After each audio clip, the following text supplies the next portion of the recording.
Por ejemplo, yo tengo una opinión súper negativa sobre los bancos, sobre Hacienda, sobre el control del Estado, y es auténtica. O sea, yo es que realmente, si pudiera, viviría sin Estado y sin bancos y sin Hacienda. ¿Los millonarios se levantan a las 5 de la mañana? Pues no, hay millonarios que no se levantan a las 5 de la mañana ni que tienen ese ritmo diario. Les digo, mira, si una empresa te contrata, es porque tu trabajo vale más, y a veces mucho más, que el sueldo que te van a pagar, porque si no, no te contratarían. La productividad se ha multiplicado, es decir, hacen más en 4 horas que en 8, hacen más en 3 días que en 5. Pues a la suerte yo creo que consiste en el trabajo. O sea, quiero decir, si tú trabajas y estás en el momento adecuado y en el sitio adecuado, si eso lo quieres llamar suerte, perfecto. Pero es que tienes que trabajar para estar en el momento adecuado. Me subían el sueldo, era el empleado más considerado, cerraba proyectos por millones de euros y estaban encantados, porque tenía muy claro que la forma de no tener límites en tu crecimiento económico y personal era teniendo empresa y no trabajando para otro. Porque, ¿qué sueldo te estaban pagando en esas empresas por cuenta ajena? Por cuenta ajena yo estaba ganando como entre 1.000 al año. Bienvenidos a Estudio 73, el lugar donde tienes todas las herramientas que necesitas para que tu emprendimiento tenga éxito. En este episodio de hoy entrevistamos a Carlos. Bueno, Carlos, cuéntanos quién eres y por qué estás aquí. Bueno, yo primero estoy encantado de estar en este episodio con vosotros, me encanta vuestro podcast y la verdad es que yo soy Carlos Puig y bueno, básicamente ahora me dedico a ayudar a las personas a entrar en el mundo cripto de forma segura y anónima. Eso es lo que hago. Hago otras cosas porque tengo otros emprendimientos, pero este es ahora mismo el proyecto en el que tengo mi foco. También ayudo a crear sociedades en Estados Unidos, LLCs, que se llaman LLCs on-chain, que están en la blockchain, que te permiten anonimato también. O sea, sí, todo relacionado con la blockchain, con el mundo cripto y la blockchain. Además, tengo un programa de radio que se llama Cripto Capital en Capital Radio, es una emisora de radio especializada en economía y es todos los lunes a las 3 de la tarde. Entonces, eso también me permite estar en contacto con todo este mundo y saber todo lo que se está cociendo en los proyectos de blockchain. Pero yo me alejo mucho del mundo de los cripto bros, el meme coin que va a triunfar, todo eso. Yo estoy alejado de ello porque creo que es pura especulación y además es muy fácil estrellarse. O sea, el 95% o más pierden cuando se meten en esas historias. Ahí yo no puedo ayudar porque no estoy metido en ese tema, ¿no? Y luego, bueno, tengo otras vertientes. También soy bastante polifacético porque doy clase en escuelas de negocios sobre temas de proyectos, metodologías ágiles, emprendimiento, en ICADE Business School, en una escuela de negocios digital que se llama The Valley Digital Business School. Y también tengo 2 empresas en las cuales tengo una labor comercial. No soy el que entrego el producto ni el que hace los proyectos, pero una empresa se llama Social Smart Trading, que se dedica a marketing digital basado en LinkedIn, está especializada en LinkedIn, y lo que ayuda a esas empresas a captar clientes usando LinkedIn de manera eficiente. Y luego tengo una segunda empresa que se llama Nexus People, que hace marketing digital también, pero para empresas farmacéuticas. Entonces, esto está basado en un socio que yo tengo, que ha trabajado 20 años en el sector farmacéutico, y que hacemos pues estrategias de venta digital de productos farmacéuticos. Por ejemplo, donde las farmacéuticas no pueden llegar porque no tienen personas para visitar presencialmente, nosotros llegamos con el teléfono, con el WhatsApp, con el email o con redes sociales.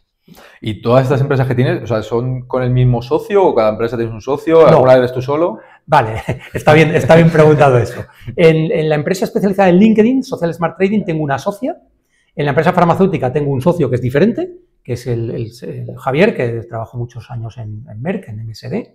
En criptofinanzas libres soy yo solo, es un emprendimiento particular mío, y se me ha olvidado mencionar que estoy apoyando mucho al negocio de mi mujer. Mi mujer es youtuber, tiene 2 canales en YouTube bastante potentes, con casi 1 millón de seguidores entre los 2, y está dedicada a psicología especializada en relaciones. Entonces tiene esos canales en YouTube y yo lo que le ayudo es a vender otro tipo de productos digitales, pues por ejemplo, talleres, cursos, ese tipo de material, ¿no? Y la estrategia de email marketing también la llevo yo para poder enviar un email diario, que ahora hablaremos de ello porque es una estrategia muy poderosa.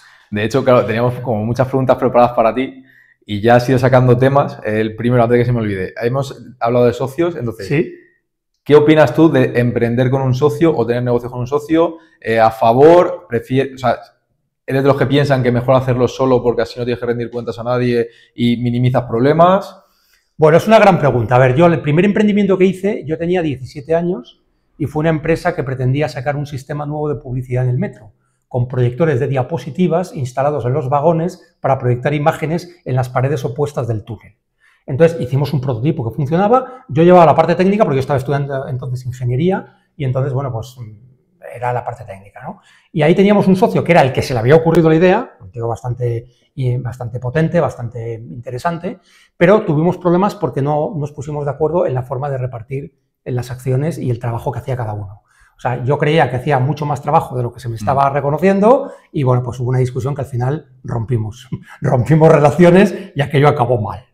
Luego, esa fue la primera experiencia, o sea que sí. La primera experiencia de tener socios fue mal, lo cual no significa que sea malo. Significa que yo creo que cada uno tiene que buscar el momento y el socio. O sea, no es tan fácil encontrar un buen socio.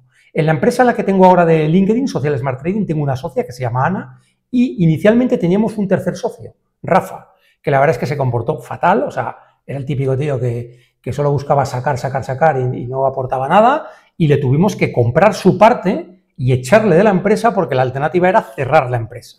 O sea que ahí la empresa, la relación fue fatal y la experiencia fue mala con ese tercer socio. Sin embargo, con Ana, que es la socia que queda conmigo, nunca ha habido ningún problema, nos entendemos perfectamente. Lo importante es que yo creo que estén alineados los objetivos y los intereses y que quede claro desde el principio qué aporta cada uno, para que no haya luego problemas de tensiones. Y también, oye, tener una generosidad y una flexibilidad, porque muchas veces, oye, pues no todo el mundo puede estar a tope en el proyecto al 100% todo el tiempo, depende de las circunstancias de cada persona. Por ejemplo, Ana solo tiene este tema, pero yo tengo otros temas y Ana lo sabe desde el principio y lo entiende. Sin embargo, ese tercer socio que tuvimos que echar de la empresa, pues no lo entendía y además era un tío envidioso y tal. Bueno, el tipo de persona con la cual no conviene juntarse.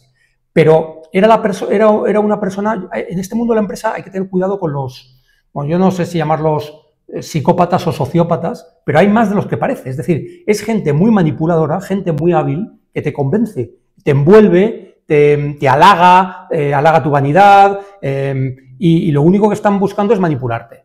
Y te manipulan. Entonces, con este señor, con Rafa, pasaba esto. Era un tío súper manipulador, encantador con todo el mundo, pero luego tenía una cara oscura que estaba todo el día criticando, todo el día... O sea, entonces, hay que buscar el tipo de persona adecuado para hacerse socio, porque yo, como veis, he tenido experiencias buenas y malas. Por ejemplo, con Javier, el de la empresa farmacéutica, Nexus People, pues no tengo ningún problema. Es una persona a la que conozco desde hace 25 años y pongo la mano en el fuego por él porque hemos tenido, ya sabéis que cuando hay dinero de por medio es cuando se ve a las personas.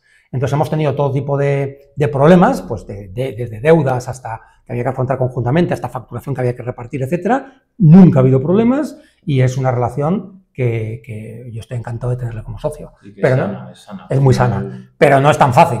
Y, por ejemplo, ahora que, lógicamente, que llevo que esto es más también es delicado, que llevo el negocio, o sea, no estoy de socio, pero es como si fuera socio de mi mujer, ¿no? Pues, hombre, ahí hay que tener cuidado porque las relaciones personales, cuando se juntan con los negocios, a veces salen chispas. No es el caso porque nosotros hemos repartido bien los papeles y no tenemos problema en trabajar juntos. Pero yo sé que hay gente que eso le cuesta. O sea que, por un lado están los socios de fuera y por otro lado los socios de la familia, que con eso todavía hay que tener doble cuidado, ¿no? Sí, porque anda que no hay empresas familiares que son los hermanos o incluso que acaba mal el hijo con el padre o el matrimonio, que rompes el negocio, rompes la relación familiar, rompes todo, ¿no? Se contamina todo al final, ¿eh? Y es una pena porque seguramente esa relación, si no hubiera sido por el conflicto a lo mejor del negocio, hubiera ido bien, puede ser, pero se envenena al final. Entonces, yo creo que depende del tipo de persona que seas tú, del tipo de persona que seas tu socio y cómo os repartáis los papeles y que queden las cosas claras desde el principio.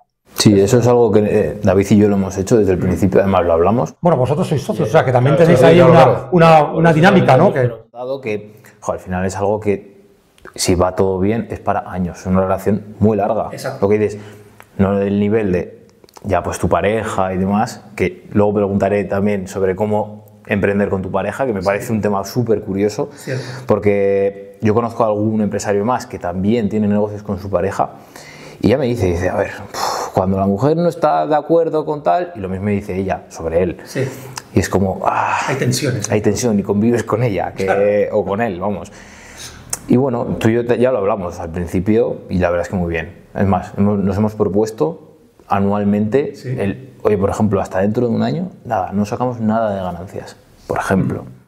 Si estáis de acuerdo los dos, es lo ideal. Claro, reinvertir, que eso también esa es otra, porque, claro, tú vienes de otro mundo, ¿no? Tú antes de emprender... Yo antes de emprender, bueno, he estado dando clases en paralelo siempre que he estado trabajando por cuenta ajena y mi primer negocio lo creé en el año 2000. Y yo empecé a trabajar en el año, es que ya tengo añitos, ¿eh? Yo empecé a trabajar en el año 1988. O sea, yo llevaba 12 años trabajando por cuenta ajena cuando monté mi primer negocio. Y luego en paralelo seguí como otros 14 años trabajando por cuenta ajena en paralelo con mis negocios. Y en el año 2014, o sea, hace 11 años, fue cuando ya dejé de trabajar por completo por cuenta ajena. Eso es un poco la historia. Entonces, pero es verdad que llevaba una trayectoria previa de trabajar por cuenta ajena pues en grandes consultoras tipo Andersen Consulting, tipo empresas grandes también como Ferrovial, Indra, ese tipo de empresas yo he trabajado como directivo, digamos. Como directivo, vale, sí, o sea, puestos de decisión. Sí. O sea, ¿y cómo combinabas el trabajo por cuenta ajena con tu negocio? Porque, o sea, me imagino que eso te tenía que consumir una de tiempo increíble. Tienes razón, o sea, no era sencillo, pero yo siempre buscaba tiempo libre, o sea, desde fines de semana hasta cuando ya salía del trabajo y entonces dedicaba esas horas extra por la tarde o por la noche a mi negocio. Yo trabajo muy bien por la noche, ya sé que todo el mundo dice que hay que acostarse pronto y levantarse pronto, pero yo no. Yo soy noctámbulo y entonces yo por la noche a las 2 de la mañana pues saco un rendimiento, o sea, a lo mejor dedico solo una hora, pero saco un rendimiento brutal. Entonces, claro, había gente de mi negocio que me decía, es que me envías siempre los emails a las 2 de la madrugada. Claro, es que es cuando puedo dedicarle a mi negocio, porque si no, no puedo hacerlo, ¿no? No era fácil y había algunos de los jefes que tuve en mis trabajos por cuenta ajena que no lo entendieron. De hecho, yo me llegué a ir de una empresa porque esto no lo entendían. Por ejemplo, de Santillana, que yo era el responsable de organización, yo me tuve que ir porque, claro, no les gustaba que diera clases y dedicara tiempo, y eso que se lo dije desde el principio, ¿eh? Y no les gustaba tampoco que me dedicara a otras cosas. O sea, fácil no es, pero si buscas el tiempo lo encuentras. O sea, eso es, si tienes la motivación adecuada lo encuentras. Sí, bueno, eso lo he repetido siempre cuando dice la gente, no, es que quiero hacer algo, pero no tengo tiempo. Digo, no, es que no lo quieres hacer en realidad. Exactamente. No le das suficiente prioridad. Claro, hace poco lo hablaba con una compañera que decía, es que me gustaría hacer este proyecto enfocado a perfumería, pero es que no puedo, o sea, no tengo tiempo. Le eché los cálculos, además digo, a ver, tú tienes las mismas horas que tenemos los demás a la semana. ¿Cuántas horas duermes? Restamos todos los días. ¿Cuántas horas trabajas por cuenta ajena? Restamos todos los días. Te quedan 72 horas, o sea, 3 días enteros. Exactamente. Para repartir. Dice, bueno, a ver, claro, es que yo luego los fines de semana no hago nada. Estoy todo el día en mi casa. Digo, claro. Chica, más claro. O sea, entre que los fines de semana no haces nada y por las tardes te dedicas a ver Netflix. Claro, en realidad no quieres hacerlo, ¿vale? Entonces, ya está. Y te quería preguntar sobre esto que nos has contado. Claro, ¿por qué combinabas trabajo por cuenta ajena y negocios si al final tenías, por ejemplo, problemas con el jefe de trabajo de Santillana? O sea, ¿tú necesitabas trabajar por cuenta ajena además de tu negocio o por qué lo hacías? No, o sea, yo trabajaba, o sea, el inicio fue trabajar por cuenta ajena. Esa era, digamos, la parte principal de mis ingresos. El hecho de emprender fue porque yo desde pequeño yo quería ser empresario y emprendedor. O sea, yo quería tener una empresa, mi padre había tenido una fábrica de ladrillos que se la expropiaron y por tanto yo no tuve oportunidad de trabajar en ella porque era muy pequeño y desde siempre yo dije, yo quiero tener una empresa porque tenía muy claro que la forma de no tener límites en tu crecimiento económico y personal era teniendo empresa y no trabajando para otro. Pero, bueno, pues empecé a trabajar para otro porque no veía o sea, no encontraba la idea adecuada. Bueno, tuvimos esta idea del metro, pero aquello salió mal. Entonces, bueno, pues seguí adelante. Y entonces, cuando fundé la empresa, realmente la fundé para dar cobertura a las clases que yo estaba dando en la universidad. Para en lugar de facturarme a mí directamente, facturar desde la empresa. Y de esta forma tenía un ahorro fiscal. O sea, que hubo una especie de motivo de conveniencia para empezar a tener una empresa. Siempre has estado yendo a lo fiscal, ¿no? Sí, pero es que, a ver, siempre he pensado que la parte que nos quitan pues es desproporcionada y me parece un atraco con todas las letras y claro, pues hay que defenderse, ¿no? Siempre dentro de la legalidad, por supuesto. Y entonces luego, como yo tenía una empresa y había gente que eran amigos míos que también trabajaban por cuenta ajena, pero a lo mejor daban clases o hacían algún proyecto suelto de consultoría, pues me utilizaban a mí para poder facturar sus proyectos y sus cosas y luego ya nosotros nos arreglábamos. Sí, entonces, claro, hacía un poco de cobertura. Eso, o sea, realmente yo no tenía un negocio. Tenía un autoempleo que era dar clases, pero en lugar de facturarlas a mi persona, las facturaba con la empresa. Pero entonces eso ya empezó a crecer, o sea, empezó a crecer porque, claro, ya te salían cosas. Pues alguien que te pedía un proyecto, una consultoría, lo que sea. Entonces, cuando me las pedían, yo las hacía. Pero no las iba buscando proactivamente. O sea, en aquel tiempo yo dedicaba el 80% a mi trabajo por cuenta ajena, o 90%, y el 10% a este negocio que, como veis, era un negocio muy sui generis, no era un negocio de verdad. Era una carcasa que cubría esto, ¿no? Luego ya sí se convirtió en un negocio, pero eso fueron años después, ¿eh? O sea, como los 10 primeros años era bajo esta fórmula que os estoy diciendo. Pero a ver, yo siempre tenía las ganas de poder emprender. No encontraba el producto, el servicio. También es cierto que el trabajo por cuenta ajena te consume muchísimo, te consume mentalmente, te consume muchas energías, hay mucha política. Yo, por ejemplo, como he estado en grandes empresas, también he estado en pequeñas, pero las grandes son las que más me acuerdo. Es que la cantidad de reuniones absurdas, de normas ridículas que hay que cumplir, de reportes que hay que estar allí. O sea, sí, había veces que tienes que rellenar las 8 horas, ¿no? Sí. Bueno, llegué a estar en una de las últimas empresas en las que trabajé, que ellos no lo sabían, por lo tanto no voy a decir el nombre por si acaso se acaban enterando. Yo estaba contratado a tiempo completo, ¿no? Pero yo realmente le dedicaba como 2 o 3 horas al día. 2 o 3 horas al día nada más. Era comercial, o sea, tenía que estar desarrollando una línea de negocio, de consultoría en el sector de telecomunicaciones, y yo le dedicaba 2 o 3 horas al día, y el resto estaba como empleado, como freelance, con otras empresas con las que colaboraba y que me pagaban también. Entonces yo estaba acojonado de que me iban a echar. Pero resulta que no, me subían el sueldo, era el empleado más considerado, cerraba proyectos por millones de euros y estaban encantados. Cuando a los 3 años dije que me iba, me hicieron una oferta para que me quedara. O sea, yo acojonado porque digo, es que me siento mal porque realmente me han contratado para trabajar 8 horas al día y estoy trabajando 3. Pero es que era verdad esto, ¿eh? Pero resulta que en 3, como yo mismo sabía que necesitaba tiempo para las otras cosas que quería hacer, concentraba, o sea, tenía la suficiente capacidad para en esas 3 horas hacer todo lo que ellos pedían y más. Entonces, bueno, pues al final era un trato que todos salían ganando, es decir, ellos no salían perdiendo. Aunque yo, claro, yo estaba ahí con el miedo, ¿no? Eres eficiente, además no puedes. Sí, sí, totalmente. Las 8 horas, pasarla a 2. Sí. No, pero al final es lo que tienes que buscar. A mí también, no te voy a decir que me ha pasado lo mismo, pero también he trabajado en esas multinacionales. Yo era ingeniero, sí. Y es lo que dices. Se pierde, o sea, lo que se podría optimizar de tiempo. Es increíble. Porque tú eso lo hacías dentro, o sea, físicamente en la empresa, ¿no? ¿Teletrabajabas? No, lo hacía dentro de la empresa. Lo que pasa es que como era comercial, pues digamos que tenía bula de decir, pues estará en un cliente. O sea, yo además yo nunca daba explicaciones, ¿eh? Porque el primer jefe que me quiera controlar y microcontrolar, le manda a la mierda. O sea, que directamente me iba a otro sitio. O sea, yo así no trabajo. Entonces, claro, no había control de... O sea, yo iba a la oficina, todos los días me pasaba un rato por la oficina, pero el resto del día no.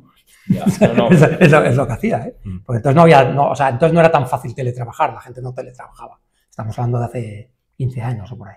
Sí, que eso del teletrabajo ha sido el punto de inflexión, el COVID, sí. Y ya está. Antes no se trabajaba casi en ningún sitio. Claro, sobre lo que dices de que al final tú te contrataban para trabajar 8 horas, sí. Pero tú en 2 hacías el trabajo, sí. Y mejor que el resto que estaban las 8 horas haciendo únicamente ese trabajo. Exacto. No sé tu opinión, pero yo siempre he pensado que las empresas deberían contratar a la gente por objetivos y no por horas. Sin ninguna duda. O sea, luego sí que es verdad que hay negocios que si tienes que, sobre todo de cara al público, que tienes que estar abierto un horario, vale, eso lo entiendo. Pero empresas que no, sobre todo trabajo de oficina, que tú tienes que, por ejemplo, comercial, tú tienes que llegar a este objetivo de facturación o a este objetivo de clientes. Si tú en 2 días has hecho lo de todo el mes, ¿por qué? Totalmente de acuerdo contigo. Porque tienes que estar, pues eso, perdiendo el tiempo para cubrir esas 8 horas. Entonces... Pero es que además hay muchísimos ejemplos que demuestran que ese tipo de trabajo, que es más abundante del que creemos, porque no todos o sea, es una minoría el trabajo que requiere estar presencial delante del público, delante de... Sí. O sea, no hay tantos. La mayoría son trabajos de oficina que se podrían hacer en remoto. Pero ¿qué ocurre? Que hay una cultura empresarial, sobre todo en España, bueno, no solo en España, porque en Estados Unidos ahora están volviendo también a las oficinas en Amazon, por ejemplo, ¿eh? Que el otro día escuché que... Pero eso también es por el fundador, ¿no? Que tiene ahí una concepción de que el ojo del amo engorda el caballo, ¿no? Entonces, a ver, eso es yo creo que es una cultura de presencialidad, de que si tengo a la gente aquí, les tengo controlados. También es verdad que la cultura de la empresa puede sufrir si todo el mundo está en remoto. Eso es cierto, ¿eh? No es tan sencillo, ¿eh? ¿Tú consideras que una persona es más eficiente en casa que no en su puesto de trabajo? Yo considero que es más eficiente en casa, pero solo una persona que sea responsable. Y no hay tantas. Eso te iba a decir. O sea, hay personas que no pueden trabajar en remoto porque se van a dispersar, se van a distraer y al final no van a hacer el trabajo. Sí. Si llegas a los objetivos, ya. Muy bien. Pero no hay tantas, ¿eh? O sea, no es tan común ese carácter de autorresponsabilidad y que te permite ser más productivo trabajando desde casa. No es tan frecuente, ¿eh? Pienso que al final la gente es más eficiente cuando está el jefe de por medio, porque lo he visto muchas veces. Incluso yo tengo un amigo que tiene una empresa que, es de telemarketing, tiene sobre todo un call center de llamadas, y cuando están físicamente en la oficina, él lo dice, me sacan mucho mejores números que cuando teletrabajan o cuando yo no voy físicamente a la oficina. ¿Por qué? Porque se relajan. Claro. No está el jefe aquí, entonces... Y al final están las 8 horas. Simplemente yo vengo aquí a hacer lo mínimo para cobrar mi sueldo. A calentar la silla. Y es que al final, en España, todo el mundo piensa así. Los trabajadores no, es que voy a hacer lo mínimo porque el jefe me paga esto y pues yo voy a hacer lo mínimo para que me pague el sueldo. Y el jefe dice, no, es que aquí la gente viene a hacer lo mínimo, entonces ¿para qué le voy a pagar más? Es como que cada uno tira para su lado y al final, pues cuando yo considero lo contrario. Si tú trabajas por objetivos y tu sueldo va acorde a esos objetivos, yo pienso que todo el mundo sería mucho más eficiente, los empleados estarían mucho más contentos porque no tendrían que estar rellenando 8 horas de su vida al día para el mismo sueldo, los empresarios estarían más contentos porque es más eficiente. Sí, yo te voy a pagar más, pero es que me estás produciendo más. O sea, todos ganamos, todos ganarían. Entonces yo pienso que todo iría mucho mejor. Depende de la responsabilidad de la cultura que también hay en el país, que efectivamente eso de que hago lo mínimo para que me paguen. Yo una vez oí una frase de una persona que trabajaba en un equipo mío que me decía, para lo que hacemos bastante nos pagan y para lo que nos pagan bastante hacemos. Porque según él se cumplían ambas cosas. Pero bueno, claro, ¿qué es antes, el huevo o la gallina, no? Entonces, que esto también se puede aplicar a los funcionarios, ¿no? Pero bueno, yo creo que con mayor motivo, ¿no? Pero tienes razón, o sea, yo creo que depende más no del sistema, sino de las personas. Entonces tiene que haber como un cambio de mentalidad. Si te pagan por objetivos, pero tú realmente no sabes autoorganizarte, no vas a conseguir el objetivo. Entonces, a lo mejor en vez de 8 horas vas a tener que estar 12. También puede pasar esto, ¿eh? Y entonces la gente se queja, claro. O sea, tú imagínate que te ponen un objetivo, que tú pues no te sabes organizar, no eres eficiente y tal, y tardas 12 horas. Pues le vas a decir al jefe, oye, yo a este objetivo no puedo llegar. Entonces, ¿qué pasa? ¿Te van a pagar menos? ¿No te van a pagar? No es tan sencillo, o sea, no se puede aplicar el mismo rasero a todo el mundo. Hay experimentos, por ejemplo, se han hecho experimentos en Australia y creo que en Estados Unidos también, con consultoras, empresas grandes, que han reducido el horario laboral de forma extrema, es decir, en vez de 5 días a la semana, que es lo típico, 3 días a la semana, eso es un experimento que han hecho, y otro, en vez de 8 horas al día, lo han reducido a 4 horas al día, o sea, la mitad. Bueno, y en los experimentos que han hecho, la productividad se ha multiplicado, es decir, hacen más en 4 horas que en 8, hacen más en 3 días que en 5. Pero de hacer más cantidad de trabajo, ¿eh? ¿Pero tú crees que puedes cambiar tanto a una persona que en sí ya de por sí no es productiva o que se dispersa mucho o llamémoslo X? O sea, si una persona está dispersa 8 horas, si está 4, también va a estar dispersa. Puede ser, pero a lo mejor se espabila. O sea, si ve que corre... la gente cuando ve peligrar su puesto y su culo, espabilan. Esa es la realidad. Hay otros que no podrán y no llegarán. Pues esos, digamos, tendrán que irse a otro sitio. Ya está. Y la empresa tendrá que... Cuando te fijas objetivos. Cuando estás a una semana, anda que no corres. Exactamente. Cuando te queda un mes... Yo creo que la cultura de empresas que viene del siglo XIX realmente, de estar en el puesto de trabajo no sé cuántas horas y tal, está obsoleta y no hemos sido capaces de transformarla. Es verdad que lo del COVID ha hecho que el teletrabajo aumente, pero no se ha hecho correctamente, yo creo, porque hay mucha gente, yo veía mucha gente teletrabajando, perdiendo el tiempo miserablemente con videoconferencias una detrás de otra. Yo he visto la agenda, por ejemplo, de mi hermano y en un día tenía 16 videoconferencias una detrás de otra, sin descanso entre ellas. Entonces, es imposible que seas productivo así. Pero primero, no vas a poder hacer tu trabajo y luego tampoco vas a poder estar atento en las reuniones que tengas, que no sé muy bien para qué sirven tantas reuniones, pero bueno. No, pero al final, proveedores, que si organización, que tal, eso le pasaba a mi anterior jefe. Y era alucinante, tú veías su calendario. Sí, y lleno hasta arriba, ¿no? Petado. Yo mira que tenía varias reuniones con él a lo largo de la semana y del día, y eran pocas. Y yo ya decía, madre mía, que no puedo hacer yo mi trabajo como para que él pueda hacer el suyo. Claro. Yo creo que eso es una locura. Una de las clases que doy en la universidad también son sobre metodologías ágiles, que va sobre esto. Y hay estudios que dicen que entre el 75% y el 80% de las actividades que se hacen dentro de una empresa no aportan valor ninguno a los clientes finales. Por lo tanto, se podrían eliminar. Mucho porcentaje. Sí. Y cuanto más los que lo hacen bien, el 50%, pero los que lo hacen mal, 75-80%. Y cuanto más grande sea la empresa, peor. Sí, se van añadiendo más capas y más cosas que son innecesarias. O que la gente cree que son necesarias, pero que realmente no lo son. No aportan valor. ¿Tú en alguno de tus negocios tienes empleados?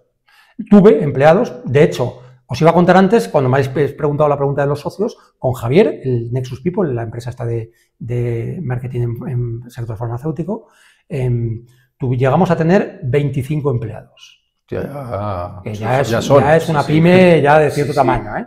Bueno, entonces, a ver, no nos iba mal, ¿eh? Facturábamos mucho y tal y cual, pero al final la conclusión que yo saco, pero esto igual es conmigo, ¿eh? O sea, mi tipo de emprendimiento va más con el solopreneur, es decir, el emprendedor que sí, cuenta con profesionales y que contrata freelance, etcétera, y hace un equipo a base de esa fórmula, que es lo que tengo ahora, y no con empleados que son una fuente de problemas infinitos. O sea, tú ahora solo trabajas con freelance. Solo con freelance. Yo no tengo un solo empleado. He tenido empleados, también trabajé en su momento como director general de una empresa, pero eso era por cuenta ajena, y tuve allí 50 empleados, pero eso ya es como directivo, ¿eh?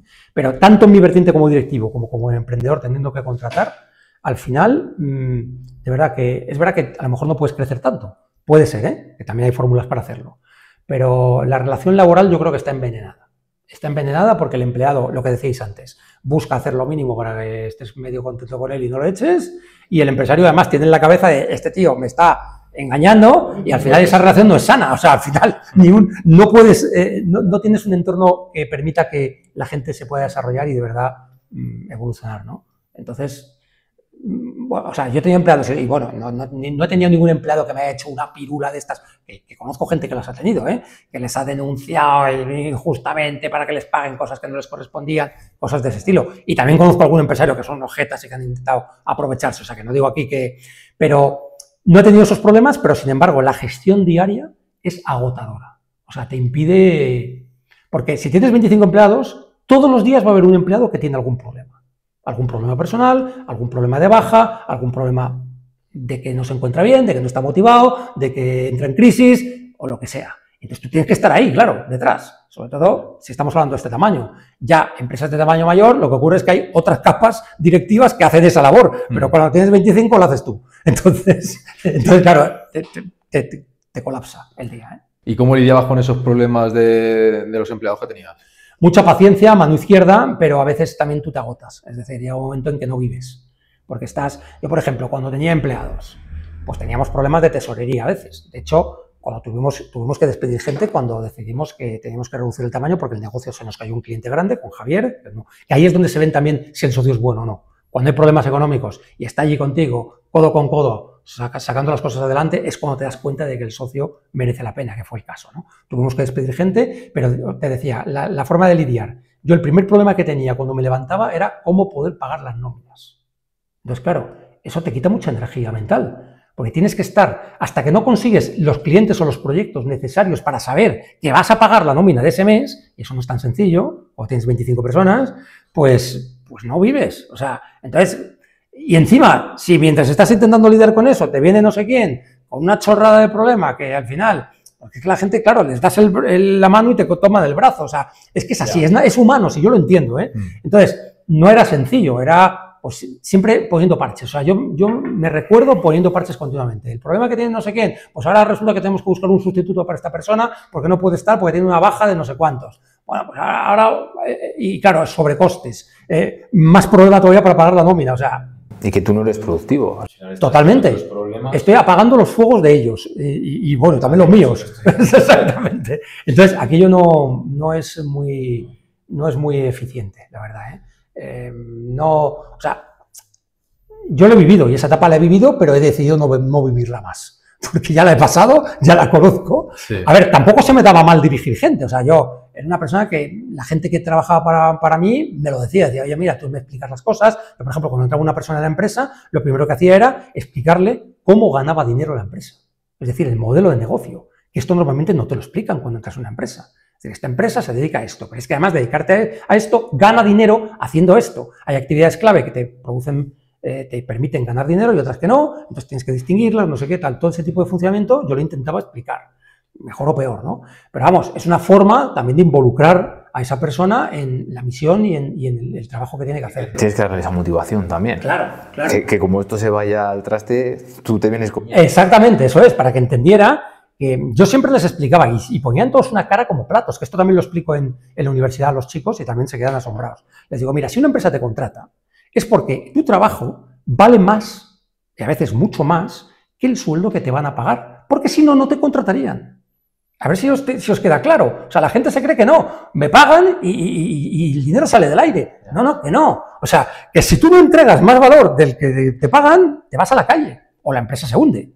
Y entonces, esto que parece muy elemental, yo era una de las primeras cosas que explicaba a la gente que trabaja. Sí, yo de hecho con algunos empresarios que he hablado, incluso Potente, dice, para que un empleado merezca la pena tenerlo contratado, te tiene que generar al año mínimo 100.000 euros. Exactamente. Como 3 veces más de lo que le vas a pagar de sueldo. O 2 veces más. Porque le tienes que pagar el sueldo, pero que luego impuestos y no sé qué, y luego tú tienes unos gastos como empresa, que es el trabajo de los empleados los que también van a pagar esos gastos. Claro, pero es una estructura, es unos medios, unos ordenadores, unas oficinas, o sea, es que al final el marketing, el recursos humanos, o sea, todo, o sea, es impresionante. Los sobrecostes que hay para emprender en España, en otros países yo creo que son bastante menos, son alucinantes. O sea, es para que nadie se le ocurra tener la mala idea de emprender. De verdad, en España hay que buscarse otras alternativas, ¿no?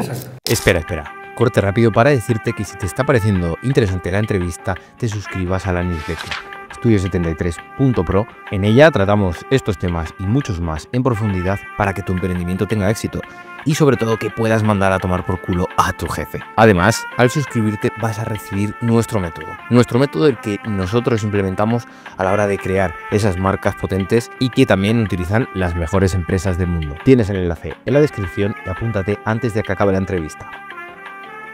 Venga, apúntate, lo tienes abajo. Que sé que sigues ahí. Venga, apúntate. Entonces, si lo ponen tan difícil en España, porque lo ponen muy difícil, tú como decidiste, en 2014 dijiste que decidiste ya dejar de trabajar por cuenta ajena para solamente emprender y dedicarte a tus negocios. Sí. ¿Cómo ya tomaste esa decisión en ese momento? Pues mira, confluyeron varios factores. Primero, que mi trabajo por cuenta ajena, la última empresa en la que trabajé, que fue director general, aquel modelo de negocio no iba adelante y hubo que cerrarla, de acuerdo conmigo también y con los socios, ¿no? La tuvimos que cerrar y entonces dije, ¿ahora qué hago? ¿Me pongo a buscar otro trabajo por cuenta ajena o me dedico a mi negocio que ya está despegando, que ya empezábamos a tener clientes grandes en el sector farmacéutico y, oye, pues voy a darle una oportunidad para que esto crezca? Y fue un acierto, porque es verdad que en aquel tiempo dediqué bastante esfuerzo, hicimos crecer mucho la empresa, fue cuando los 25 empleados, y entonces, bueno, pues me permitía también tener mi propio horario, o sea, dedicar a las cosas que yo antes había estado relegando, pues por ejemplo, a mí me encanta mucho formarme y dedico muchísimas horas a formarme, pero claro, cuando trabajaba por cuenta ajena, pues tenía muchísimo menos tiempo. Ahora tengo bastante tiempo y esa formación también me permite crear nuevos productos o servicios y pensar cosas nuevas. Por ejemplo, la empresa de LinkedIn nació así. Nació en aquella época, ¿por qué? Porque dije, oye, yo sé mucho sobre LinkedIn, yo tengo 30.000 contactos en LinkedIn. ¿Podríamos empezar a ofrecer servicios a empresas para captar clientes usando LinkedIn? Pues sí, se me ocurrió esa idea porque ya estaba liberado del trabajo por cuenta ajena, me permitía pensar en otros negocios, ¿no? Y entonces, bueno, fue cuando busqué estos socios y la montamos. Entonces, yo lo que siempre tenía en la cabeza tener diversificado, es decir, tener varias empresas, que luego me he dado cuenta que no es tan sencillo el tener tantas bolas en el aire, ¿no? Pero, porque si una te iba mal, la teoría, otra pues te puede cubrir, ¿no? La que va mal. Luego no es tan sencillo, ya os digo. Pero bueno, es verdad que si al final puedes delegar en socios, como es mi caso ahora, yo me dedico plenamente a un proyecto que es mío, que es Cripto Finanzas Libres, y tengo 2 empresas que realmente quienes hacen el trabajo son mis socios. Yo les ayudo en la parte comercial y tal, pero son ellos los que hacen el trabajo. Entonces, eso sí me permite. Entonces, a tu pregunta, cuando vi que tenía suficientes ingresos, que ya los tenía, para poder vivir solo de eso, fue cuando decidí dar el salto ya por completo. Montártelo tú por tu cuenta, tu propio proyecto, ¿te estás refiriendo? No, eso fue después. Eso fue después. Dejar de trabajar por cuenta ajena. Sí, dejar de trabajar por cuenta ajena. Porque, ¿qué sueldo te estaban pagando en esas empresas por cuenta ajena? Por cuenta ajena yo estaba ganando como entre 100 y 100.000 al año. Vale, y hasta que no... Es un buen sueldo, vamos. Pues, hombre... Es que luego, quitando impuestos, se te queda en 60. O sea que, sí. Bueno, bien. Sí, pero bueno, ahora sí ya es mucho más que la media, porque si la media que está en 20.000 euros, una cosa así... Sí, no, la media 25.000 creo que es. 25.000 euros, pues ya está ganando bastante más el doble que el resto. O sea que hasta que con tus empresas no cubriste todo ese dinero que ya estás ganando por cuenta ajena, no quisiste dejar el trabajo por cuenta ajena, ¿no? Sí, más o menos, o sea, no era exactamente matemáticamente así, pero yo veía que ya tenía una ruta que me iba a llevar a poder conseguir esa cifra. O sea, el día 1 que yo empecé a emprender y no trabajar por cuenta ajena, ganaba menos. Pero al cabo de 3-4 meses ya estaba ganando igual o más. Sí, pero eso es lo que te la tienes que jugar también. Sí, yo me la jugué. Pero con cabeza, obviamente. Y luego está la gente esa que dice, no, qué suerte. Lo de la suerte a mí, por ejemplo, tú ahí le echaste muchos huevos. Sí. Hay que echarle, dejar, pues eso, una comodidad, un sueldo, sí, un sueldo que es fijo, es alto, para lanzarte a lo tuyo. Pero bueno, te quería preguntar, ¿consideras que has tenido suerte?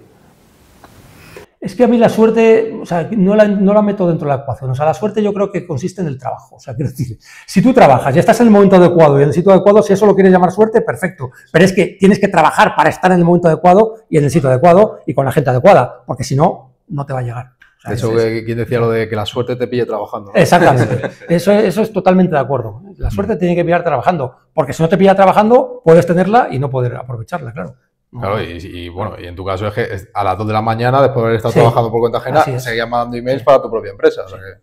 Yo considero ahí que, a ver, es verdad que siempre se me ha dado bien organizar y ser eficiente, digamos. O sea, yo he sido capaz de hacer muchas cosas al mismo tiempo incluso. Yo recuerdo días donde estaba en 6 cosas distintas a lo largo del día, de un solo día, y te volvías un poco loco, O sea, pues...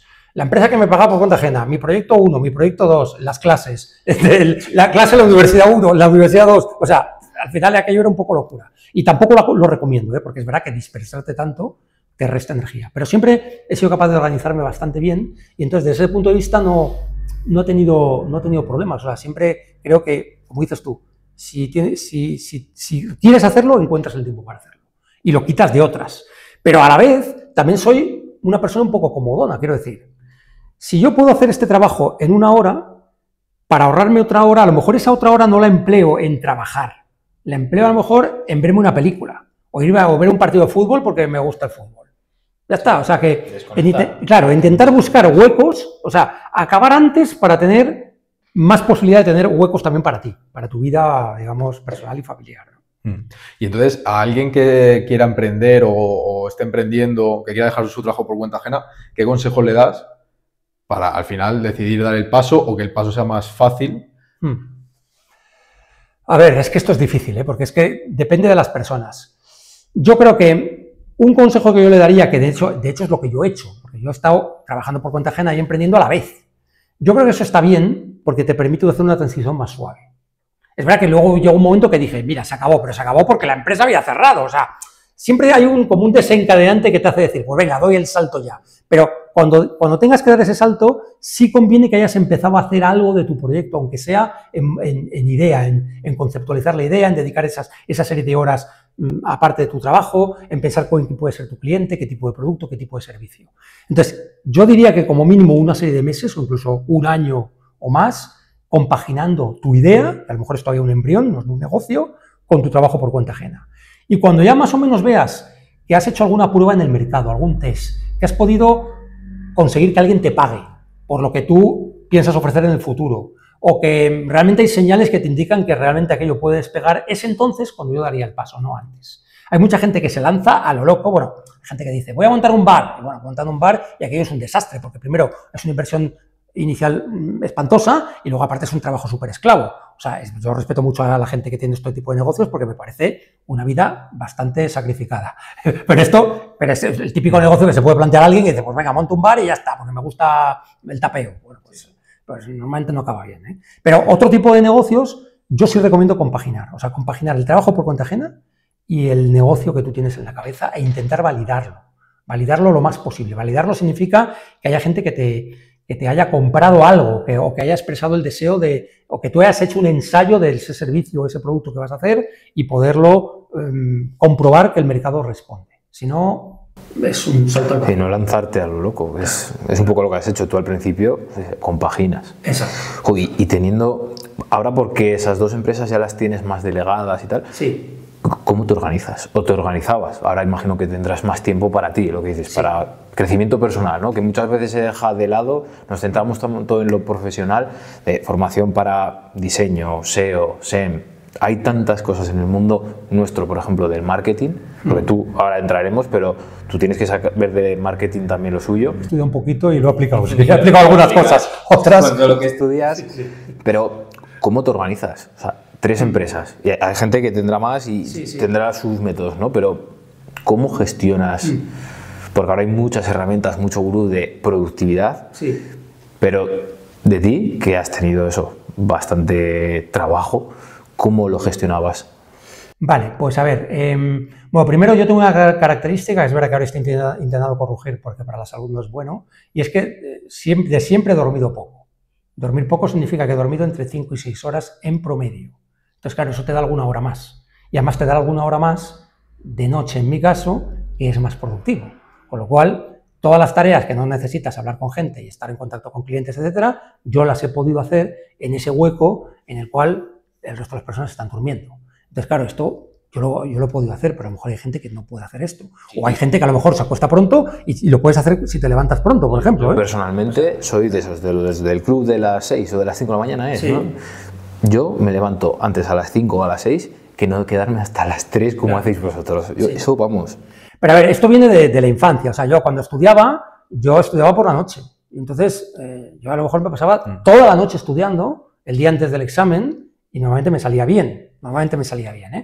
Pero yo me organizaba así, o sea, que hay gente que va con tu biorritmo, o sea, tienes que verlo. Sí, entonces, el tuyo va de otra forma, pero vamos, tú puedes hacer lo mismo levantándote a las 5 o a las 6 de la mañana, que de hecho, yo una vez intenté hacerlo, y de hecho lo hice una semana, y entonces mi mujer me decía, pero ¿cómo vas a levantarte a las 5 de la mañana si lo que normalmente haces es acostarte a las 5 de la mañana? No puede ser, decía, no puede ser. Lo intenté, pero dije, esto no es para mí. Entonces lo probé, pero esto no es para mí. Entonces, ese es un secreto, pero vamos, eso no explica todo. Explica en el que se me da muy bien parcelar. Es lo que os decía antes, que a veces te vuelves loco. O sea, cuando estoy en una tarea, yo por ejemplo estoy haciendo este podcast, tengo el 100% de mis sentidos en el podcast. Si estoy en mi negocio de criptofinanzas libres, me enfoco totalmente. Entonces, cuando te enfocas totalmente en algo, el tiempo cunde el triple o 10 veces más. Entonces, sí soy capaz de parcelar. Entonces, si parcelas, es como si compartimentas tu día en esos trozos que tienes que dedicar. Que podría ser al mismo proyecto para hacer diferentes cosas o a diferentes proyectos.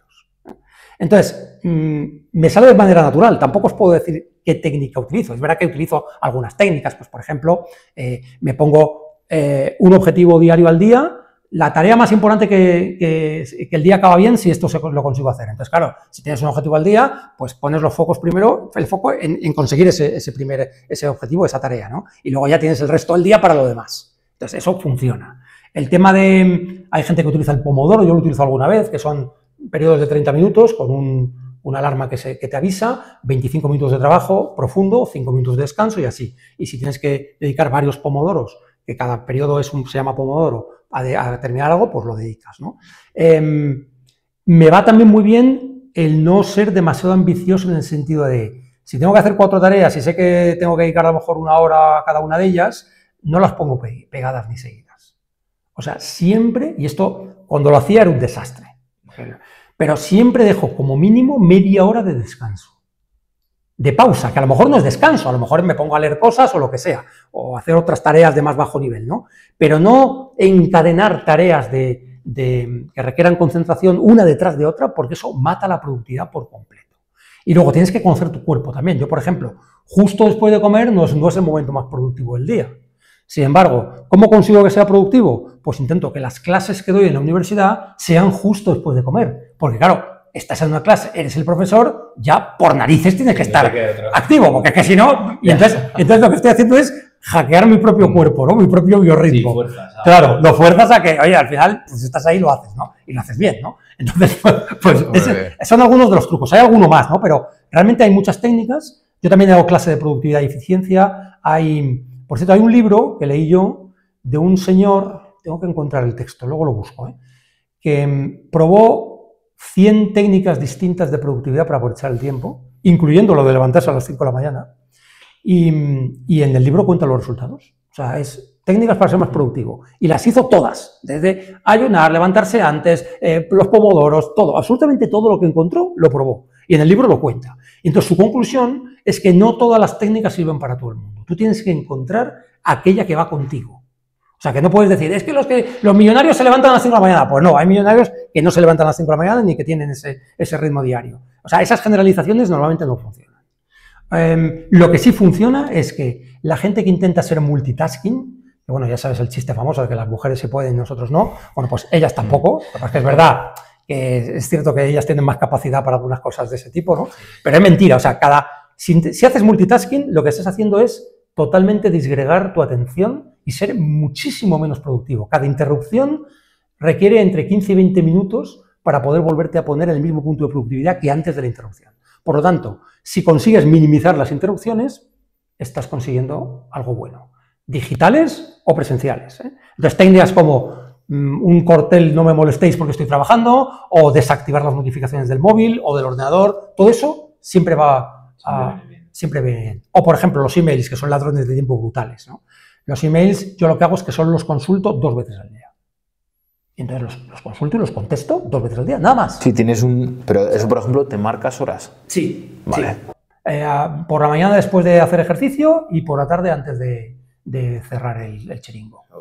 ¿Y siempre dedicas el mismo tiempo a contestar los emails? No, a veces es variable. Puede ser entre media hora y 1 hora. Claro, pues te digo, o sea, a lo mejor un día tienes 2 emails, pues obviamente a lo mejor en 10 minutos lo tienes hecho, pero si otro día tienes, por lo que sea, 30, a lo mejor se te van 2 horas. Sí, lo que pasa es que siempre hay unos más urgentes que otros. Entonces, imagínate que tengo 30. A lo mejor de esos 30 hay 10 que tengo que contestar sí o sí y contesto esos y los otros 20 los dejo para ¿En visto?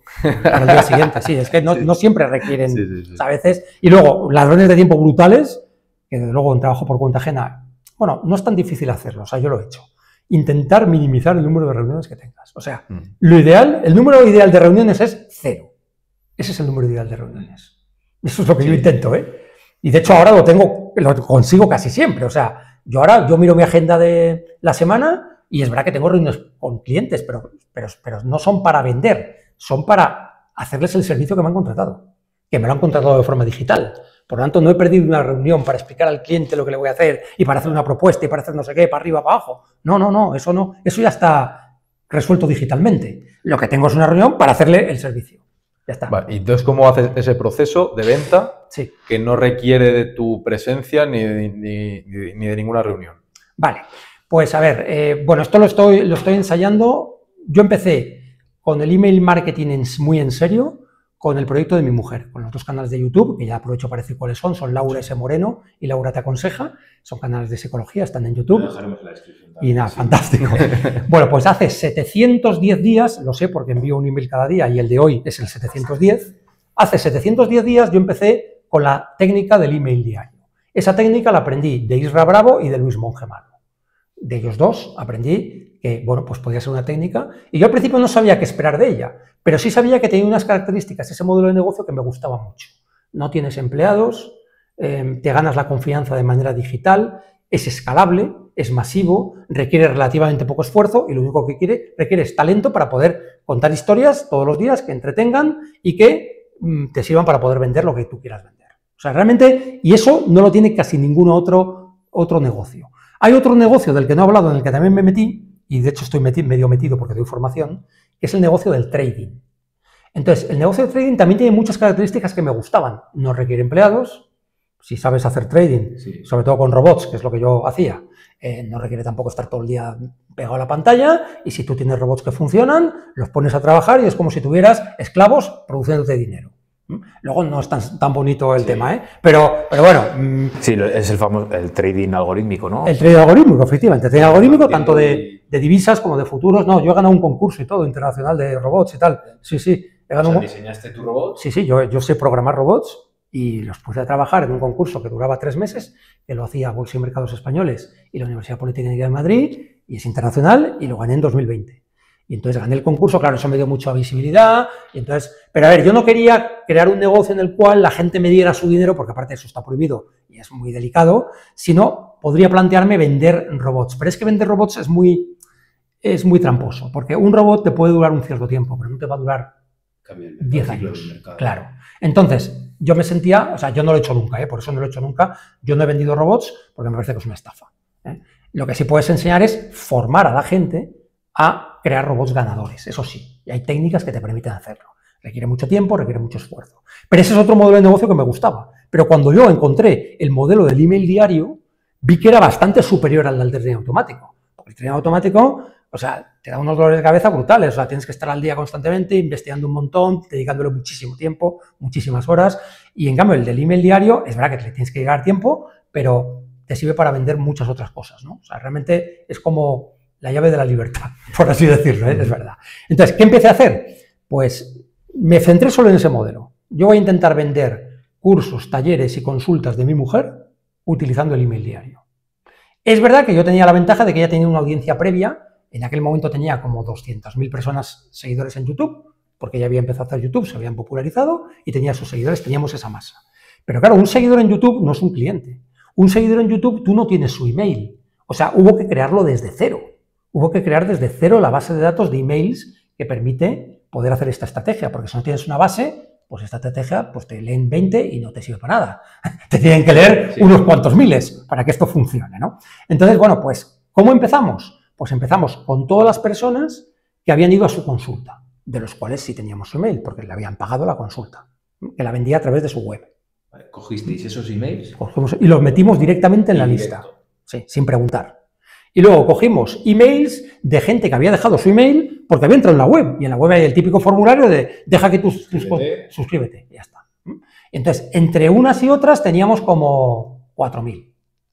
Que no está mal. Hombre, para empezar, Sí, ya porque quisiéramos todos empezar con 4.000 de cero. 4.000. Luego os contaré cómo empecé yo con mi otro proyecto, que no empecé así, ¿eh? Fue Claro, mucho, sí, eso más complicado. Luego llegaremos ahí, que Exactamente. también nos interesa. Entonces, bueno, pues con esos 4.000 yo empecé a enviar emails. Entonces, yo veo los primeros emails que enviaba y aquello eran patéticos. O sea, siempre que empieces vas a empezar, pues el asunto no trae a nadie, la historia que cuentas pues es aburrida, o sea, esto es lo normal. Y diréis, ¿y de dónde encuentras los asuntos? Pues mira, cuando yo no sabía de qué escribir, y recuerdo un email que era, me he levantado esta mañana, bueno, yo escribía el nombre de mi mujer, ¿eh? O sea, siempre escribo el nombre de mi mujer, ¿eh?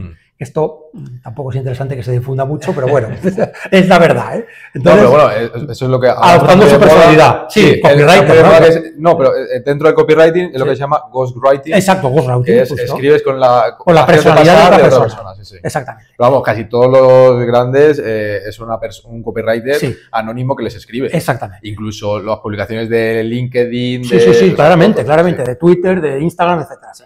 Entonces, bueno, pues los asuntos a mí ahora ya me llegan de forma natural. O sea, estoy a la caza de asuntos, pero de forma inconsciente. O sea, yo veo una noticia y ya me sale un titular o me sale un motivo de email. Leo un libro y me sale un esto. Estoy aquí con vosotros y ya tengo una historia también para poder hacer un email, ¿no?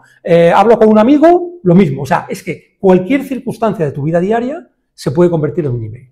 Ahora, claro, lo que pasa es que hay que hacerlo interesante. Entonces, ahí ya entran otras técnicas en las que te permiten, pues eso, utilizar estructuras, te permite, pues, gancho, historia, luego el enlace, el puente con la venta. O sea, esto ya es estudiar. Entonces, estudiar a los grandes. O sea, los grandes en España, ¿quiénes son? Pues Isra Bravo y Monje Malo. Esos son los mejores para este tipo de modelo de negocio. En Estados Unidos, pues está desde Ben Zevinga, o sea, hay muchos, Gary Halbert, hay un montón de gente que yo les he estudiado también y de los cuales hoy en día sigo sacando ideas.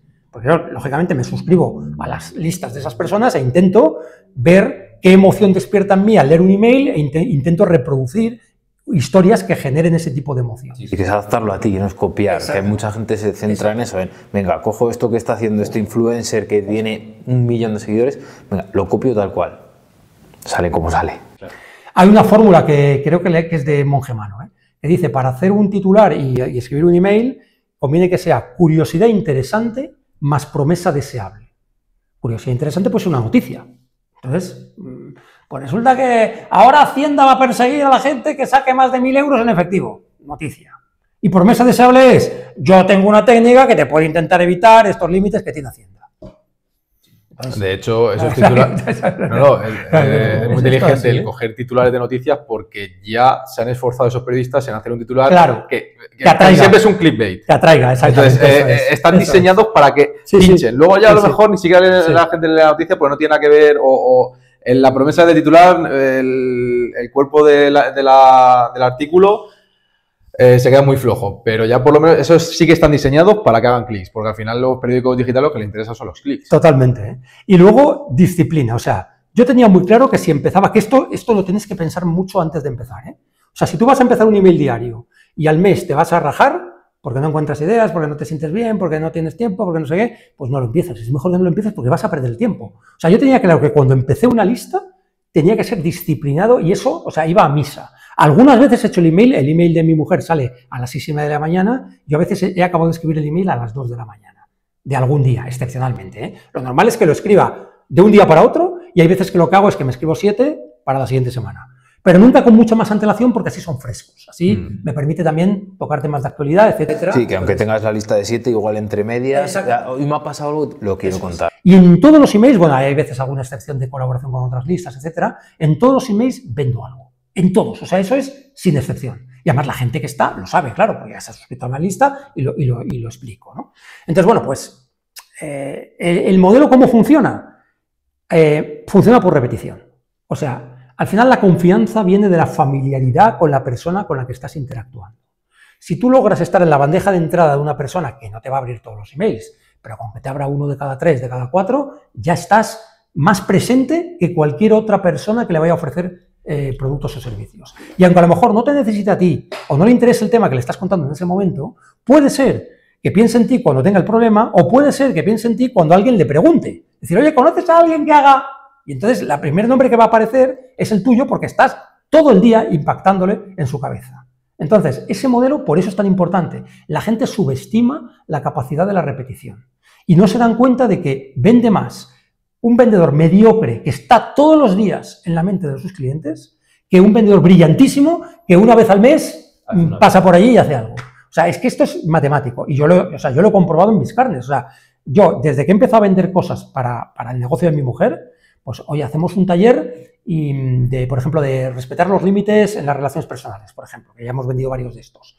Pues hago una secuencia de emails que son 10 emails para vender en 10 días un taller que vamos a hacer online donde la gente se apunta. Bueno, pues se llenan. O sea, los talleres que hacemos se llenan, por supuesto, con tensiones de compra. O sea, hay una serie de técnicas que hay que utilizar para que esto tenga éxito. Pero se llenan, ¿por qué? Porque esa gente, antes de recibir el email del taller de límites, que a lo mejor en ese momento no les interesa, han tenido 500 impactos antes de Laura. 2 años contigo. Claro, exactamente. Y conforme, además es acumulativo, porque a lo mejor no todos han estado 500 días, porque hay unos que se han apuntado hace un mes, pero los que se han apuntado hace un mes llevan 30 días recibiendo esto. Entonces, es un modelo que a mí me parece el mejor, que la gente no se da cuenta de lo potente que es, porque requiere mucha perseverancia, mucha concentración y no desanimarse cuando ves que a lo mejor no te lee nadie, que la tasa de apertura es baja, que no te contesta nadie. Esto, claro, que vendes algo y resulta que no hay respuesta, pues esto también me ha pasado a mí, lógicamente, ¿no? Entonces, no desanimarse, perseverar, ir aumentando tu base de clientes, aumentando tu lista y contactándoles todos los días. Sí, luego una cosa muy importante que has dicho, entretener. Claro. Porque anda que no hay Zalando. Zalando, por ejemplo, sí. Mi chica está puesto en su newsletter, sí. Tienes un 10%. Claro, típico corporativo. Claro. Esto no... Sí, eso es una newsletter, al fin y al cabo. Claro. Pero... Sí, yo también cuento siempre lo mismo. O sea, cuando hablo con algún negocio, sobre todo que son e-commerce, que todos te mandan la misma plantilla. La misma, sí. Con las fotos de productos y lo que dices, a lo mejor hoy 50% de descuento, 10%, lo que sea. Y digo, pues si es que eso es lo que hace AliExpress, AliExpress al final le funciona porque es un gigante y va masivo. Claro, y masivo, pero es que al día recibes mínimo 5 emails. Y luego hay gente que tiene miedo, ¿cómo voy a escribir todos los días? Que se van a ofender, que voy a ser un pesado, que se van a molestar. Pero ese miedo no existe primero porque yo lo he comprobado, o sea, la gente tiene un miedo terrible a molestar. Entonces, si molestas, se dan de baja y significa que no son tu público, que no son tus clientes, ya está, se acabó. Y al que le entretengas, pues seguirá contigo, porque yo desde luego estoy suscrito a varias listas, estoy reduciendo alguna porque eran demasiadas, pero por ejemplo, yo todos los días espero con impaciencia el email de Isra Bravo, el de Luis Monge, el de Fran Emprende Melón. ¿Por qué? Porque me parece interesante lo que cuentan ahí, puedo aprender de ellos. Entonces, no me aburre. Y si me enviaran 3 en lugar de 1, pues esto es como cuando tienes adicción a una serie de Netflix que vas un capítulo detrás de otro. ¿Por qué? Consiguen ese efecto. Y hay gente que se ve 8 capítulos en un día. ¿Por qué? Porque no les está aburriendo, es obvio, ¿no? Y sin embargo les están metiendo 8 horas de contenido, ¿no? Sí. En un día. De hecho, yo siempre lo he dicho, de hecho, en muchos emails que he escrito, digo, el problema no es la frecuencia, sino el contenido. Exacto. Que sea interesante. Eso es. Que sea divertido. Igual, lo escuché hace tiempo ya, no recuerdo a quién, que hacía un símil con el ligar. Por ejemplo, si viene un tío que no conoces de nada y está tremendo, yo creo que a nadie le va a ofender. O sea, exacto. A ninguna chica le va a ofender que venga ese tío y que una copa o lo que sea, ¿no? O sea, si está tremendo y te gusta, sí. Llévame a tu casa. Pero claro, si luego te viene así uno feo que no te gusta y encima muy nervioso y titubeando y tal, pues obviamente le vas a tomar por culo. Entonces, el problema no es, incluso la gente que tiene miedo a mandar emails en frío. O Sí. Hostia, tú recibes un mensaje de Cristiano Ronaldo. A mí no me gusta el fútbol, pero tú recibes un mensaje de Cristiano Ronaldo y lo vas a reportar. No. Lo vas a abrir y vas a estar encantadísimo. Pues esto es igual. Yo, a ver, mi experiencia con la gente que se enfada, que siempre hay alguno, es que es bueno que haya alguno de esos, porque si no es que no estás haciendo algo bien. Si no es que no estás yendo al límite suficientemente y te estás quedando demasiado corto, ¿no? Entonces siempre hay alguno que o te insulta o te amenaza que te va a denunciar, y a esa gente lo mejor que hay que hacer es o bien ignorarles o bien enviarles un correo diciendo, oye, discúlpame, te doy de baja inmediatamente, no volverás a recibir correos míos. Sí. Y nunca ha habido ningún problema con eso. De hecho, sobre eso hay... Se acabó. Sí, claro, ya está. De hecho, sobre eso hay una cita de Michael Crichton, pero la repito mucho, o sea, que ya la he hecho mía, que es, si tú dices algo y no ofendes a nadie, es que no has dicho nada. Exactamente. Entonces, eso lo dijo Risto Mejide, me parece. También, ¿eh? Sí, pues puede Risto ser. Mejide también tiene un libro donde dice eso, ¿sí? exactamente. Sí. Yo lo conozco por Michael Crichton. Pues igual se lo ha copiado, ¿eh? Igual se lo ha copiado. Puede ser, seguramente. Igual se lo ha copiado, ¿eh? Y yo ya lo he hecho mío, o sea que sí. Y yo al final también, muchas veces lo que intento con todo lo que hago, y sobre todo los emails, yo también mando los emails diarios, es provocar. Totalmente.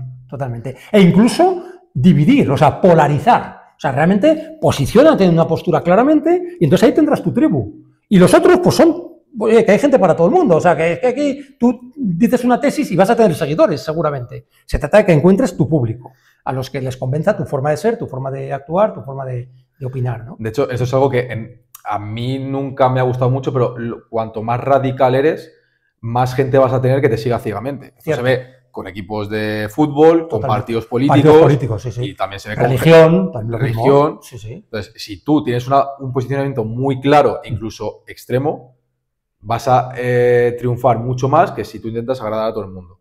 De hecho, yo también pongo este símil con la gente que quiere caer bien a todo el mundo. Pues a mí esa gente ya no me cae bien. O sea, su objetivo de caer bien a todo el mundo no lo está cumpliendo. Entonces, ¿para qué te vas a esforzar en caer bien a todo el mundo, caer bien con todo el mundo, si no le vas a gustar a todo el mundo? Yo, por ejemplo, en el gimnasio donde entreno, hay un tío que es este perfil, que intenta caer bien a todo el mundo, te saluda, habla con todos, y a nadie nos cae bien.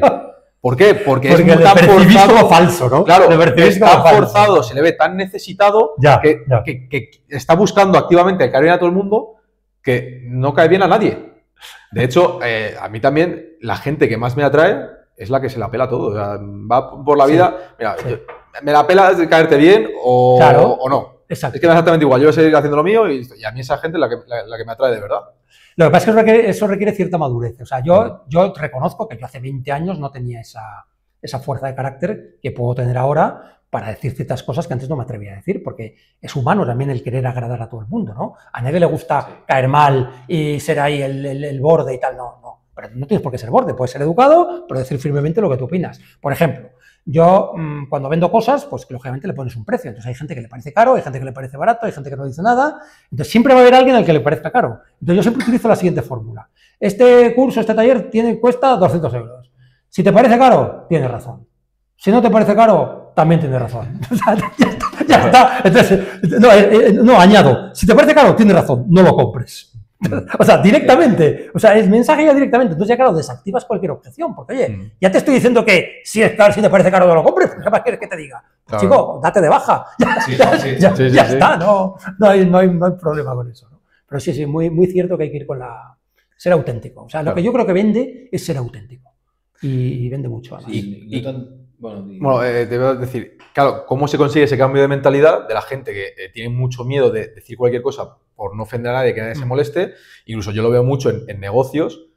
Oye, a ver si me va a poner una reseña negativa. Sí, es verdad, ¿eh? Pero muchísimo, ¿eh? Pero muchísimo. No voy a hacer esto, a ver si no me va a poner una reseña negativa en Google. ¿Qué más te da? Si yo antes, bueno, lo he contado también varias veces, yo en otro proyecto que tenía como copywriter, o sea, marca personal como copywriter, yo en mi web tenía lo que yo llamo los antitestimonios, que yo ponía precisamente las reseñas negativas. Exacto. Esas son las que más venden. Claro.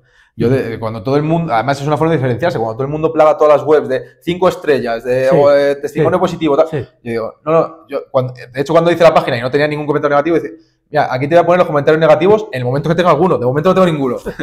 Y ya cuando los empecé a tener, dije, y los publiqué los primeros, dije, bueno, yo había prometido, a mi lista de suscriptores del email lo dije, yo había prometido que en el momento que tuviese los iba a publicar, toma, tú vas a ser el primero que lo veas. Y lo puse y tenía al final una lista hasta insultos y insultos. Amenazas para denunciarme de todo. Pues ahí, mira. Eso vende muchísimo. Claro, si yo soy el primero que está diciendo, sí, todo lo malo es esto, y ya esto dice la gente de mí, pues ya está. Claro. Yo por lo menos uno de los emails a la semana que hago para Laura es de un testimonio negativo. Es así, directamente. Pero incluso hay insultos y hay cosas graves, ¿eh? O sea, que la llaman psicóloga, das asco, no sé qué, en este plan. Y luego la gente contesta defendiéndola. Defendiendo a Laura. YouTube, o sea, en YouTube y en los emails diarios. Claro. En los emails diarios también. La gente contesta defendiéndola. Claro, porque cuando tú generas una comunidad, una tribu, sí, dices, exactamente. van a ir contigo a muerte. Exactamente. Entonces, cuando tengas haters, al final incluso va a potenciar mucho más ese sentimiento de comunidad. Sí, claro. sí. De hecho, se hizo un experimento hace tiempo en Estados Unidos. A la gente que simpatizaba con un partido político, por ejemplo, a los republicanos, les ponían vídeos e incluso noticias, estudios de cagadas que había cometido el Partido Republicano, criticándolo, para ver si así cambiaban y se reafirmaban más. Se volvían más extremos. Totalmente. Es lo que pasa ahora con Sánchez y todas las historias que están saliendo, pero que puede ser cualquier otro partido político, ¿eh? O sea, al final, yo he hablado con, ha pasado siempre, pero ahora que es bastante extremo lo que está sucediendo, ¿no? Yo hablo con gente que son socialistas, que son amigos míos, y les pregunto, y ellos, dicen, no, estas son mentiras de la derecha, que no sé qué tal. Entonces, ya, o sea, entran en irracionalidad, pero lo mismo pasa con la parte contraria. Claro, ¿no? O sea, es lo que decía antes, lo que decía antes de los radicalismos. Sí. Cuando tú eres radical, no tienes ese juicio crítico para decir, vale, aunque yo simpatice con este partido, con esta opinión, lo que sea, pero de verdad se están haciendo bien las cosas, de verdad nos está beneficiando a todos o nos está perjudicando. Cuando eres radical, vas a ir ciegamente con quien sea. Exacto. Y claro, hay que jugar con esa polarización, pero tampoco te puedes pasar, porque si tú de natural no te sales estar tan polarizado, no es bueno tampoco que te pases de rosca. Porque llega un momento que también se ve forzado y se ve falso. O sea, yo creo que hay que polarizar, está bien, y decir con contundencia lo que tú piensas. Por ejemplo, yo tengo una opinión súper negativa sobre los bancos, sobre Hacienda, sobre el control del Estado, y es auténtica. O sea, yo es que realmente, si pudiera, viviría sin Estado y sin bancos y sin Hacienda. Si pudiera, que ya sé que es una utopía, ¿eh? Y entonces se me nota que es que estoy diciendo la verdad. Pero si no tuviera esa opinión, pues hombre, pues sería un poquito forzado, ¿no? Sí, que a la hora de comunicar tu marca, al final tienes que ser uno mismo. Anda, eso ha pasado mucho con los Isra Bravers, por llamarlos de alguna forma. Sí, que intentan imitar su forma de comunicar. El mira, lo del haber. Sí. Es de Isra. Y tú lo ves en un... Pero es que es suyo. Y dices, pero a ver... No, claro. Pero a ver. A ver. Esas cosas que son tan características, eso, tienes que crearte una marca. Que eso también, lo hemos hablado alguna vez en algún podcast y tal, en algún episodio.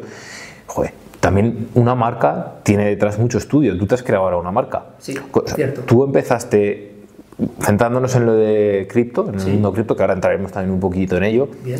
Yo soy muy de cripto también. Y, joder, al final has empezado con una marca. Sí. ¿Tienes la idea? ¿Cómo empezaste a desarrollarla aparte de con las newsletters? Espera.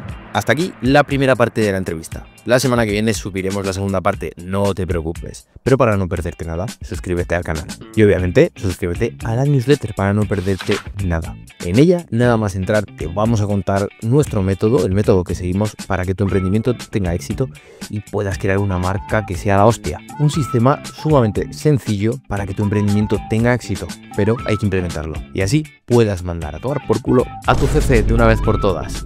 Nos vemos en la siguiente entrevista.